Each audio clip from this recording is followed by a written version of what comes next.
Hey Heights Church, Pastor Justin here, and it is my privilege to continue the thread this week because he loves me.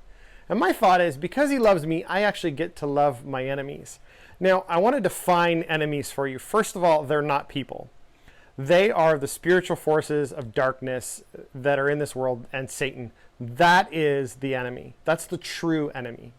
What Jesus is talking about and what we're talking about is people that I honestly just have conflict with, people I dislike, people who dislike me, people we have just friction with. That's who the world would consider is an enemy.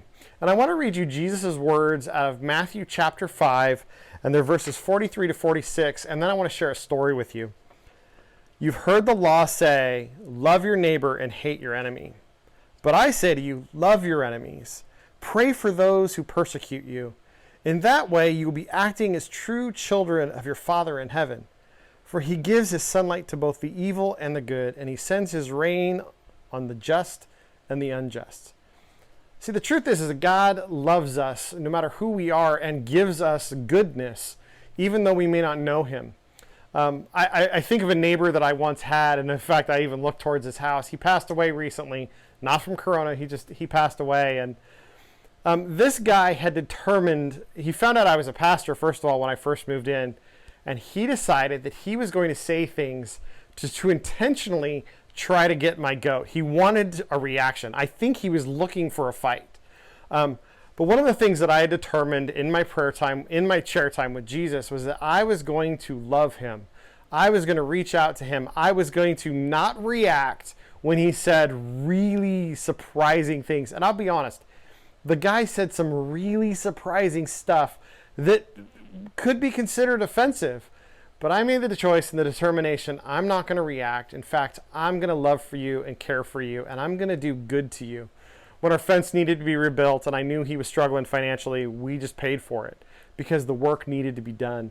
There was Thanksgiving coming, and I have a big giant trailer barbecue. I offered to smoke he and his mom a turkey. I did different things along the way to show kindness to him. And what happened is it actually changed his heart towards me.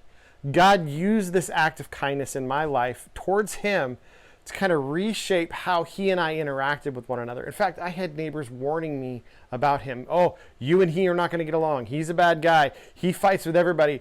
Watch out when you go to have, work done on your house. The truth was, because of the way that I treated him, because of the way that God motivated me to treat him, we had a great relationship. And I know that even when he passed, that God used me to show the light of Jesus to him because he knew who I was and what I did for a living. In fact, he called me Justin the minister all the time. So here's my challenge for you today. We have to determine ahead of time that we're going to love people who want to cause conflict with us. It's not something that I can do in the spur of the moment. It's a decision I have to make before it happens. How am I going to respond? So today in your chair time, here's my challenge to you. Sit down with these words in Matthew chapter 5, verses 43 through 46, and make a decision. How am I going to respond to those who want to cause friction and enmity and strife in my life? Pray about it. Ask God to show you and give you the words, and show him and tell him, hey, I want to do it your way and not mine. Well, Heights Church, thanks for joining me today. God bless you. We'll see you next time.